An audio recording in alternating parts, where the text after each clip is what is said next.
कि हिंदुस्तान की जो निर्माण है, जो manufacturing capacity, percentage of manufacturing to the GDP, वो 16 से लेकर 18% तक है। और सर्विस सेक्टर अबाउट 59% है। तो यहां निर्माण होगा कहां से? जब तक मैन्युफैक्चरिंग नहीं होगा तब तक एम्प्लॉयमेंट नहीं मिलेगी, और हम कभी सेल्फ रिलायंट हो ही नहीं सकते। तो ये तो पहली बात आपको मैं कहना चाहता था। दूसरी बात कि ये जो R&D की कंट्रीब्यूशन है, ये सबसे ज्यादा केंद्र सरकार की है, और केंद्र सरकार में 3 ऐसे डिपार्टमेंट हैं जो इसमें कंट्रीब्यूट करते हैं। वो है atomic energy department, department of space and department of science and technology. इसमें कोई प्राइवेट सेक्टर का योगदान ज्यादा नहीं है। प्राइवेट सेक्टर का योगदान केवल 3 लैब्स ज्यादातर करती हैं। वो है SAP labs India private limited, Mphasis limited and Olympia tech park private limited.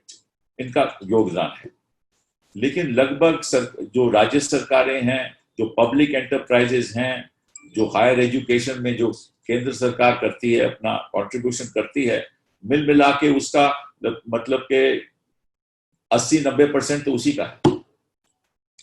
तो प्राइवेट सेक्टर के द्वारा कोई इनोवेशन हो नहीं रही, कोई R&D में रिसर्च हो नहीं रहा, और जब तक वहां रिसर्च नहीं होगा तब तक कभी देश आगे बढ़ ही नहीं सकता, कभी सेल्फ रिलायंट हो ही नहीं सकता। अब मैं आपको बताता हूं भारतीय देशों में क्या हो रहा है। ये भी आंकड़े department of science and technology द्वारा 2018-19 के आंकड़े।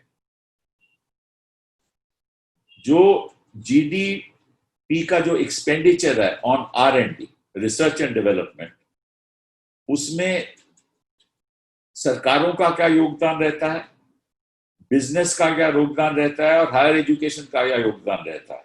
उसमें मैं ऑस्ट्रेलिया को आंकड़ा देता हूं आपको। सरकार का योगदान ऑस्ट्रेलिया में 13% है, और बिजनेस का 53% है, और हायर एजुकेशन में 31% है। Canada is 7% government and 52% business enterprises, and educational institutions 41%। इससे आपको अंदाजा हो जाएगा that the university system is at the heart of R&D and innovation.